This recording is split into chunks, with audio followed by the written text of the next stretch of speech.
बहुत स्वागत है सर, तालियों के साथ स्वागत करें रावदान सिंह जी का। सर आप मंच पर आइए और इस सत्र को होस्ट करेंगे मेरे सहयोगी दीपक आप भी मंच पर आइए। तो आज इंडिया न्यूज हरियाणा महेंद्रगढ़ में मौजूद है। यहां पर बात महेंद्रगढ़ की भी हो रही है, पूरे हरियाणा के परिप्रेक्ष्य में भी हम लोग बात कर रहे हैं कि आखिर किस तरीके से जो विकास है वो क्या जनता तक पहुंचा है या फिर नहीं, और ऐसे में महेंद्रगढ़ उस विकास की उस दौड़ में कहां पर खड़ा हुआ है ये हम जानने और समझने के सत्र में कोशिश करेंगे। तो इस सत्र को मेरे सहयोगी दीपक आगे बढ़ाएंगे। दीपक, ओवर टू यू। शुक्रिया। अभी तक हमने महेंद्रगढ़, नारनौल विभिन्न मुद्दों को लेकर चर्चा करी, चाहे वो विकास के मुद्दे हैं, कुछ लोग सहमत थे, कुछ लोग असहमत थे, तमाम अपनी बातें रही। तमाम राजनीतिक दलों के प्रतिनिधि यहाँ पर थे, उन्होंने बात रखी। आपके यहाँ से मंत्री भी थे ओम प्रकाश, उन्होंने भी बताया कि सरकार की क्या योजनाएं हैं, सरकार क्या लाई है। अब हमारे साथ में रावदान सिंह है, कांग्रेस के वरिष्ठ नेता हैं, विधायक भी। हम चाहेंगे आप माइक ले लीजिए सर। हम बात कर रहे थे, हालांकि सत्ता से दूर हरियाणा की बात की जाए तो 8.5 वर्ष हो चुके हैं, लेकिन इस 8.5 वर्ष में पहले हम सरकार की ही बात करेंगे। उनका तो कहना है कि अपार विकास हुआ है। यहाँ तो 152D भी आया है, 148B भी आया है, केंद्र सरकार के भी 9 साल हो रहे हैं। सबसे पहले तो आप केंद्र सरकार के 9 साल और प्रदेश सरकार के 8.5 साल को कैसे देखते हैं? देखिए, सर्वप्रथम तो मैं इंडिया न्यूज के सभी जो हमारे साथी जिन्होंने आज इस कार्यक्रम का आयोजन किया उसका धन्यवाद करता हूं, और यहाँ पर उपस्थित हमारे सभी पार्टियों के राजनीतिक लोग जो उपस्थित हैं यहाँ पर, श्रोताओं का उनका मैं धन्यवाद करता हूँ, नेताओं का धन्यवाद करता हूँ। और साथ ही आज का एक दिन बड़ा महान दिन है, जो भारत के एक बहुत ही राजीव जी की पुण्यतिथि है।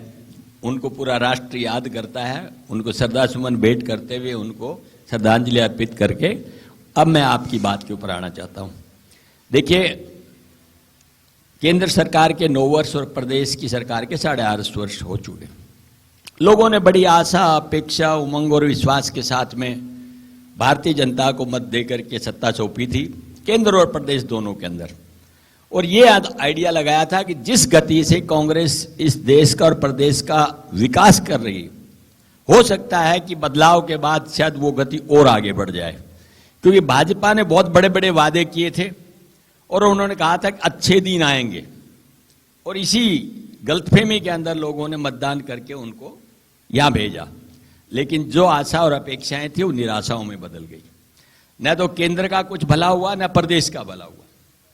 जहां तक आपने बात की 152D और 148B की, देखिए 152D ये पहले से प्रपोज था इस्माइला से, और ये वहां पर आपका खंडोड़ा बॉर्डर तक का कांग्रेस टाइम का प्रपोजल था। इन्होंने सिर्फ इतना किया कि खंडोड़ा से इसको पनियाला की तरफ शिफ्ट किया। जहां तक 148B की बात आती, 148B north south west corridor के नाम से जो भूपेंद्र सिंह हुड्डा यहां आके उसका उद्घाटन कर चुके थे, और ये नेशनल हाईवे था। इस सरकार की उपलब्धि ये है कि नेशनल हाईवे को डीनोटिफाई करके राज्य की स्टेट हाईवे बना दिया। ये तो एक उपलब्धि है, जो 7 बार विधानसभा सत्र के दौरान हमारे मांग उठाने पर कि लोगों की हालात देखो, रोजाना एक्सीडेंट होते हैं, कितना नेशनल लॉस होता है, कितनी गाड़ियां टूटती हैं, कितने लोगों की मौत हुई है, और उसके ऊपर विचार करके सरकार इस रोड को ठीक कराए, तब जाकर के उसका कार्य शुरू हुआ है, जो आज तक कंप्लीट नहीं हुआ, कार्य चला हुआ है। ये तो रहा रोड का। हमारे टाइम पे 71B, जो भूपेंद्र सिंह हुड्डा जब कांग्रेस के मुख्यमंत्री थे तो उन्होंने 71B, जो 71 आपका बावड़ के पास से मिलता है, जो पानीपत जाकर के कनेक्ट करता है, वो भी नेशनल हाईवे था, जो एक बाईपास दे देता दिल्ली का। और बाकी रोडों के लिए भी बहुत ज्यादा प्रयास किए थे। जहां तक विकास की बात आती है, सरकार ने विकास पर शून्य कर दिया गया, विराम लगा दिया। जहां तक शिक्षा की बात आती है, आप एक समय कागज लेकर के बैठ जाएं कि कांग्रेस के राज में कौन कौन से शिक्षण संस्थान यहां पर आए। सबसे पहला तो सबसे बड़ा पूरे प्रदेश में एक सेंट्रल यूनिवर्सिटी मिली, जो महेंद्रगढ़ में दी। पूरे हिंदुस्तान में एक डिफेंस यूनिवर्सिटी मिली, जो बिनोड़ा में दी। रेवाड़ी के अंदर कोई यूनिवर्सिटी नहीं थी, रेवाड़ी के अंदर यूनिवर्सिटी दी। जहां पर आज यहां विराजमान है, यहां पर आपका आयुर्वेदिक मेडिकल कॉलेज दिया। एक 52 करोड़ रुपए की लागत से इंजीनियरिंग कॉलेज राव वीरेंद्र सिंह जी के नाम से ढहीणा के अंदर दिया। और ये जो स्कूलों का अभी चंद क्षण पहले जिक्र हो रहा था, मैं बताना चाहता हूं कि मैं CPS होते हुए शिक्षा विभाग के साथ जुड़ा रहा। 9 स्कूलों को उस समय मान्यता दी गई थी, जो आज महेंद्रगढ़ शिक्षा का हब बना हुआ है, ये सारी मान्यताएं एक को छोड़ के सब की सब उसी टाइम की दी हुई है। और आज उसी का प्रताप है कि हमारे बच्चे शिक्षा के जगत के अंदर बहुत अच्छी उपलब्धि पा करके और प्रतिशत अपनी जिन्हें प्रतियोगिताएं हैं इस सरकार में कोई इंडस्ट्री आई, आईएमटी बसाने की बात थी, वो एक तो बात आपकी सरकार आईएमटी की बताता हूं आप। इस सरकार में आईएमटी के अंदर मैं बताता हूं, आईएमटी जो भूपेंद्र सिंह हुड्डा ने IMT Indian industrial model township का पत्थर रखा और उनको डिक्लेयर किया, वेबसाइट लॉन्च किया। इस सरकार की उपलब्धि ये रही कि आईएमटी को हटा करके, क्योंकि बड़ा रूप होता है उसका, आईई बना दिया, इंडस्ट्रियल एस्टेट बना दिया, जहां पर बहुत छोटी छोटी कोई यूनिट अगर आएंगी तो आ सकती हैं। तो आप मुझे बताइए सरकार की विकास की गति कहां है? जहां तक शिक्षा की बात आती है, आज हजारों स्कूल तो इन्होंने बंद कर दिए। प्राइवेट स्कूलों के हालात क्या है? हमारे यहां एक किसान मॉडल स्कूल बना था नागल सिरोही के अंदर, गांव ने 10 एकड़ जमीन दे दी और 10 एकड़ जमीन दे करके करोड़ों रुपए हमने 9 से 10 करोड़ रुपए उसके ऊपर कंस्ट्रक्शन पे लगा दिए। मैं एक बार नहीं, विधानसभा में 2-3 बार उठा चुका हूं कि उस बने हुए भवन का क्या यूज सरकार करना चाहती। चलिए, आपने 10 साल अपने गिनवाए कि आप लोगों ने क्या किया था जब 10 साल तक सरकार थी, भूपेंद्र सिंह हुड्डा मुख्यमंत्री थे। 8.5 साल आपने मनोहर लाल सरकार के गिनवाए, बीजेपी के सरकार के।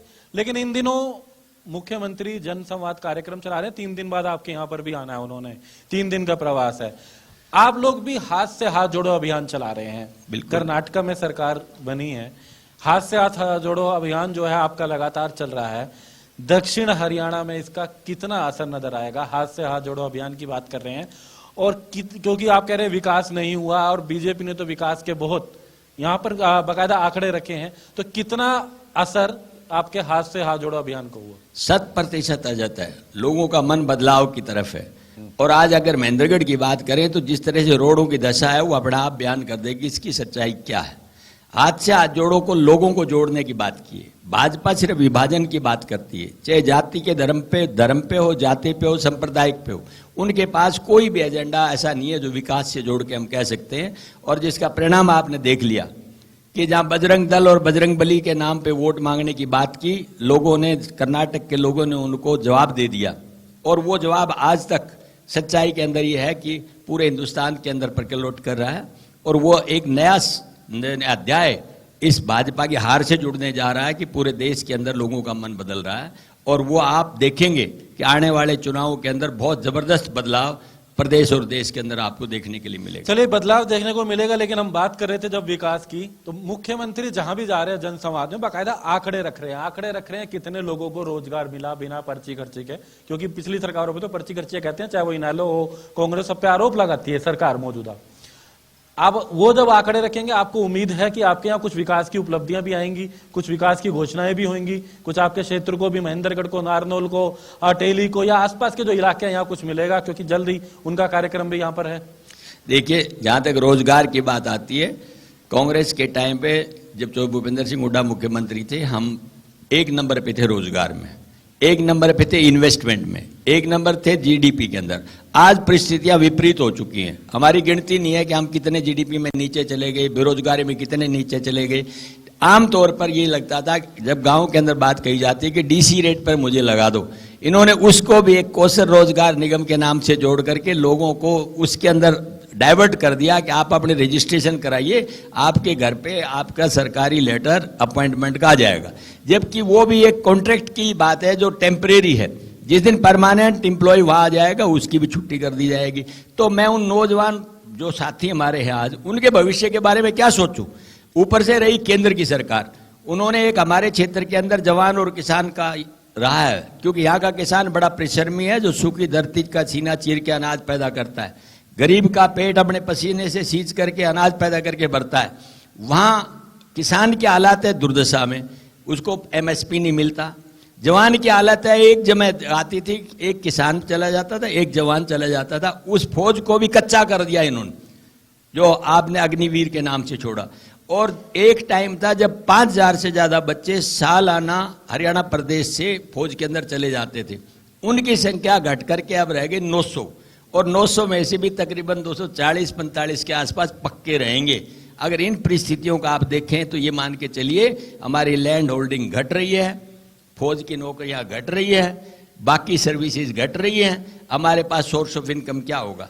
पानी हमारे पास है नहीं, बिजली आप देते नहीं है, जमीन कोई रबड़ नहीं है जो बढ़ जाए, तो परिस्थितियां बड़ी नाजुक है। हाँ, सरकार अपने आंकड़े गिनवा रही है, विकास की बातें कर रही है, तमाम आंकड़ों में कितने नौकरियां मिली। हालांकि जब आप आंकड़ों की बात करते हैं तो उनका कहना है ये आंकड़े आपके खुद के हैं। चलिए खैर, हम कुछ राजनीतिक मुद्दों पे भी बात करते हैं, बात अगले चुनावों की बात करते हैं। जब हम महेंद्रगढ़ के इस कॉन्क्लेव की बात कर रहे थे तो एक चर्चा उठी कि राव दान सिंह जो महेंद्रगढ़ से कई बार विधायक बने, हालांकि पिछली बार रामविलास शर्मा जी को मौका मिला था, लेकिन राव दान सिंह कह रहे हैं कि इस बार तो महेंद्रगढ़ से विधानसभा का चुनाव ही नहीं लड़ेंगे, या तो यहाँ लोकसभा यहाँ की या फिर गुरुग्राम लोकसभा में पहुंच जाएंगे, क्योंकि आवास वहां पर भी है। एक स्पष्ट वो भी करना चाहेंगे लोगों को, ये तो कम से कम बताएं कि अगला लोकसभा में होंगे या विधानसभा में चुनाव लड़ने की दावेदारी की बात कर रहा हूँ। देखिए, दावेदारी कहाँ की होगी? जहां तक चुनाव की बात आती, मैं विधायक हूं महेंद्रगढ़ से, तो मेरी दावेदारी तो महेंद्रगढ़ पे रहेगी।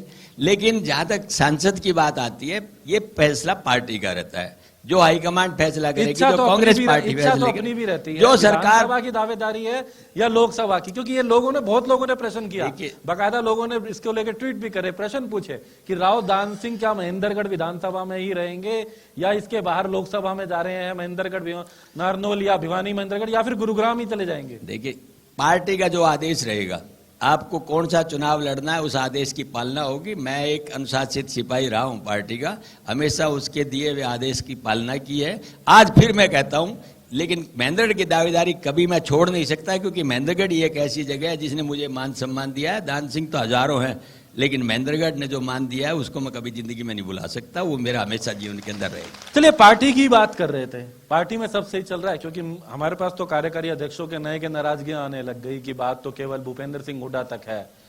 आप जानते हैं 2 कार्यकारी प्रदेश अध्यक्ष हैं, वो प्रश्न भी उठाने लग गए हैं। इससे लगता नहीं है कि नुकसान होगा आने वाले दिनों में अगर इसी तरीके का माहौल चलता रहा, क्योंकि पार्टी ने इसी को सुलह करने के लिए 4 कार्यकारी अध्यक्ष बनाए थे, प्रदेश अध्यक्ष उदयभान जी को बनाया गया था, लेकिन स्वर तो फिर से वैसे उठने लग गए हैं। नहीं, देखिए, ये कांग्रेस पार्टी है जिसमें प्रजातांत्रिक प्रणाली है, यहाँ विचारों में भिन्नता हो सकती है, मन का भेद नहीं है।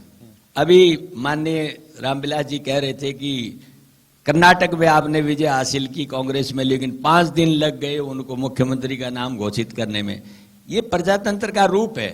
हमारी हाईकमांड ने हर विधायक से अपनी राय ली कि आप किस आदमी को अपना नेता चुनना चाहते हैं।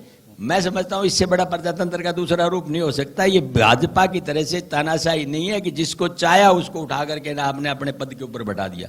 तो मैं ये कह सकता हूं, आज कोई भाई ये कहना चाहता है कि हमारे चाहे वर्किंग प्रेसिडेंट हो चाहे प्रेसिडेंट हो, अपनी बात को सामने रख सकते हैं, वो सुनते हैं और सुनने के बाद एक इकट्ठे होकर के उसका समाधान निकालते हैं। हमारे कोई मतभेद नहीं है, सारी पार्टी एकजुट है।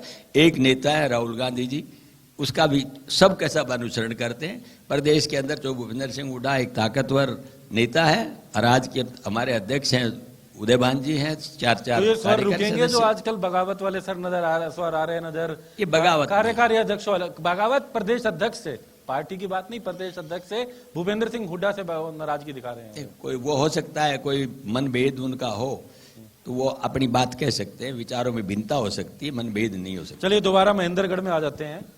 चलिए, पिछला कार्यकाल में आप भले ही नहीं थे, लेकिन इन 3.5 वर्षों में आप भी हैं। सरकार कुछ तो आपको भी फंड देती है, विधायक निधि का आता है। कुछ ऐसे मुद्दे होंगे जो आपने इन 3.5 साल में आपने भी मुद्दा रखा होगा, वो भी लेकर के आए होंगे यहाँ के लिए। सरकार जो आपको पैसा देती है कुछ ऐसे, उसको आप किस तरीके से देखते हैं? आपने 3.5 साल में अपने स्तर पे जो सरकार से मांगा, क्या कुछ यहाँ मिला? देखिए, सरकार ने पहले तो कहा कि हम 5 करोड़ रुपए आपको सालाना एक विधायक को देंगे अपने क्षेत्र में विकास के लिए। बाद में उसे कहा गया कि 5 करोड़ रुपए 5 साल में देंगे, और विधायक निधि जो 2 करोड़ रुपए देने की सालाना की बात थी, उसके अंदर पहले एक कंडीशन थी कि आप सिर्फ गांव के अंदर ही पैसा लगा सकते हो। आज महेंद्रगढ़ की दुर्दशा है, मेरा मन करता है कि मैं सारे पैसे जो मुझे सरकार से आए मैं सारे पैसे यहाँ पर लगा दूं, लेकिन उन्होंने कहा कि सिर्फ गांव में लगा सकते हो। अब ये विधानसभा में प्रश्न उठाया गया था, तो उन्होंने कहा कि शहर और गांव, अब की बारिश से आगे जो विधायक निधि आएगी उसके अंदर आप ये पैसा वैगी का लगा सकते हो। तो लेट अस सी कितना करते हैं, क्योंकि सरकार पिक एंड चूज करती है, मुंह देख के तिलक करती है। भाजपा के उम्मीदवार है या विधायक है तो उनको फंड दे देती है, कांग्रेस के विधायक है तो उनको एक किनारे कर दिया जाता है। तो ये बात तो सत्य है। देखिए, बजट तो आपको भी एलोकेट हुआ होगा, कुछ बजट आपको भी मिला होगा, भले ही कुछ भी। हाँ, और मुख्यमंत्री तो कहते हैं कि हम जब कोई बजट लाते हैं तो विधायकों की भी राय लेते हैं, राय आपसे भी ली गई थी, उसमें तो कुछ तो मिला होगा आपके। हमें जो मिला था उसको हमने सड़कों में लगा दिया। अब इन्होंने पीडब्ल्यूडी के लिए सड़कों की एक लिस्ट मांगी थी, वो हमने दे दी। और जो उन्होंने अपने विधायक की निधि के अंदर, विधायक के जो कोटे के अंदर जो डेवलपमेंट के लिए जो चीजें मांगी थी वो हमने लिख के भेज दी। उनमें से कुछ में पैसा आ गया, कुछ का अभी लंबित है, जो हम एक्सपेक्ट करते हैं कि आने वाले समय तक आ जाना चाहिए। चलिए हम चर्चा कर रहे हैं, लेकिन हमारे साथ बहुत सारे लोग हैं जो महेंद्रगढ़ नारनौल के हैं, उनके मन में भी बहुत से प्रश्न हैं, कुछ लोगों से जानना चाहेंगे। जी ज्ञान जी दीपक जी, आप पूछिए अपना सवाल, अगर आप कोई पूछना चाहते हैं, विधायक जी से कुछ प्रश्न उठाना चाहते हैं, या सरकार तक भी कोई बात पहुंचाना चाहते हैं, तो आप अपनी बात रख सकते हैं। सरकार तक बात पहुंचानी है। मेरा नाम राजेश रावत है, मेरी धर्मपत्नी पंचायत समिति नांगल चौधरी की वाइस चेयरमैन है। विधायक जी महेंद्रगढ़ से आते हैं, लेकिन हमारा लोकल हल्का नांगल चौधरी है। तो मेरे जो सवाल हैं सीधे सीधे सरकार से, कि वहाँ पर अवैध माइनिंग इतने जोरों से है और ओवरलोडिंग की समस्या जिससे गांव वाले इतने भयंकर परेशान है। लेकिन हमने पर्सनली डीसी साहब को भी, विजिलेंस विभाग को भी कई जगह शिकायत की, लेकिन शासन प्रशासन सारा माइनिंग माफिया से मिला हुआ है, क्योंकि सरकार ने इनको लाइसेंस दे रखा है। तो आप माइनिंग पर रोक लगाने की बात कर रहे हैं कि उस पर रोक लगे या अवैध माइनिंग पर, हाँ, अवैध जो बिना बिल के ये गाड़ियां निकालते हैं, इनको सरकार ने इनको लाइसेंस दे रखा है। लेकिन ये क्या करते हैं, उस लाइसेंस की आड़ में बिना रवाने जो सरकारी खजाने में एक भी पैसा नहीं जाता, खुद की जेब में पैसा जाता है। विधायक जी से बोलते हैं, हम उसके खिलाफ हैं। रवाना के बगैर तो कोई गाड़ी निकलती नहीं, जो रूल कहता है। ये जो बात उठा रहे हैं, आप उससे कितना सहमत हो? और अगर ऐसा है तो क्या आपने कभी सरकार के आगे बात रखी? विधानसभा में आपको मौका मिलता है, हमने कॉलिंग अटेंशन मोशन दिया है इसी माइनिंग के ऊपर, कि सरकार के आंखों के सामने कुछ इलीगल माइनिंग हो रही है, सरकार उसके ऊपर नजर रखे और जो गलत कार्य हो रहे हैं उनको रोके, ताकि सरकार के जो रॉयल्टी है उसका एक्सचेकर के अंदर लॉस ना हो। और उस बात को एक बार नहीं, हर बार विधानसभा में उठाया गया है कि आप इलीगल माइनिंग को स्टॉप करें। तो फिर आखिर क्यों नहीं रुक पाती? ये तो कह रहे हैं, सरकार का तो सीधा जवाब है, ई रवाना के बगैर तो कोई गाड़ी वहां से रवाना ही नहीं होती है। वो तो कहते हैं कि ऐसा कोई मामला तो सामने बताओ। फिर आखिरकार फिर क्यों प्रश्न उठ रहे हैं? क्या लगता है क्यों आखिर उस पर रोक नहीं लग रही है? ये एक बड़ा प्रश्न रहता है इस दक्षिण हरियाणा, खासकर यहाँ माइनिंग को लेकर के बात करें तो। देखिए, मैं समझता हूँ ये कहीं ना कहीं पेच है, चाहे वो अधिकारी स्तर के ऊपर हो, चाहे राजनीतिक स्तर के ऊपर हो। कहा कुछ जाता है, दिखाया कुछ जाता है, और हकीकत कुछ और बयान करती है। उसके लिए आज लोग पीड़ित हैं, ये मैं गारंटी के साथ कह सकता हूं। आज बिगड़ी हुई कानून व्यवस्था, बदलते हुए मतलब हेल्थ सर्विसेज की व्यवस्था। एक टाइम आया था जब कोविड यहाँ पर आया था, हमारे यहाँ पर हॉस्पिटल्स हैं, सिर्फ रेफरल हॉस्पिटल है, कोई ट्रीटमेंट की बात, महेंद्रगढ़ की बात करो तो मैं समझता हूँ कोई ट्रीटमेंट की बात नहीं। जैसे कोई सीरियस पेशेंट आ जाता है उसको उठा करके आप रोहतक भेज दें, जयपुर भेज दें, दिल्ली भेज दें, refer to Rohtak, refer to Jaipur, refer to Delhi. आप मुझे बताइए, एम्स घोषणा की है केंद्र सरकार ने अमेठ उसमें मणिठी के अंदर, आज तक उसकी लैंड नहीं एक्वायर हो पाई है। हमारे यहाँ पर मेडिकल कॉलेज की इन्होंने घोषणा की, जबकि हमारे सेंट्रल यूनिवर्सिटी के अंदर मेडिकल कॉलेज की घोषणा थी, उसको अभी तक परस्यू नहीं किया गया। दूसरा मेडिकल कॉलेज बना रहे हैं, उसको भी चालू नहीं किया। तो सरकार एक तरह से लोगों के स्वास्थ्य की तरफ भी ध्यान कम देती है। ये उनके पार्ट के ऊपर एक नेग्लिजिबल प्रश्नवाचक चिन्ह। तो कमी केवल सरकार में है, बीजेपी की सरकार में है, या जेजेपी इनेलो को भी कहीं देख रहे हैं जेजेपी सरकार में है? क्योंकि मैं इसलिए प्रश्न पूछ रहा हूं कि नगर परिषद में चेयरमैन उन्हीं का बना है, लोगों के मत से बना है। वो क्या कारण फिर मानते हैं? अगर नाराज है, काम नहीं हुआ, विकास नहीं हुआ, तो सरकार के हिस्से दोनों हैं। जब कैबिनेट में शपथ ली जाती है तो ज्वाइंट ली गई है सरकार के। वही मैं बात कर रहा हूँ ना, अगर लोग नाराज है, काम नहीं हो रहा, तो फिर नगर परिषद में उन्हीं का चेयरमैन क्यों? लोग कहीं ना कहीं मत होगा, उसको लेकर आप किस तरीके से देखते हैं? क्योंकि समर्थित उम्मीदवार तो आपके भी थे। नहीं, वो बिल्कुल आपकी बात बिल्कुल ठीक है, लेकिन लोकल चुनाव और राजनीति में प्रदेश के स्तर के और देश के स्तर के चुनाव के अंदर बहुत बड़ा अंतर रहता है।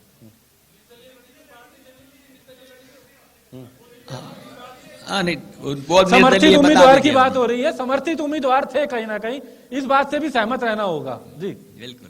नहीं, पार्टी के उम्मीदवार मैंने बता दिया, जब दोनों मिलकर के गठजोड़ की सरकार है, जो भी उसका पक्ष या विपक्ष रहेगा गठजोड़ के खिलाफ रहेगा।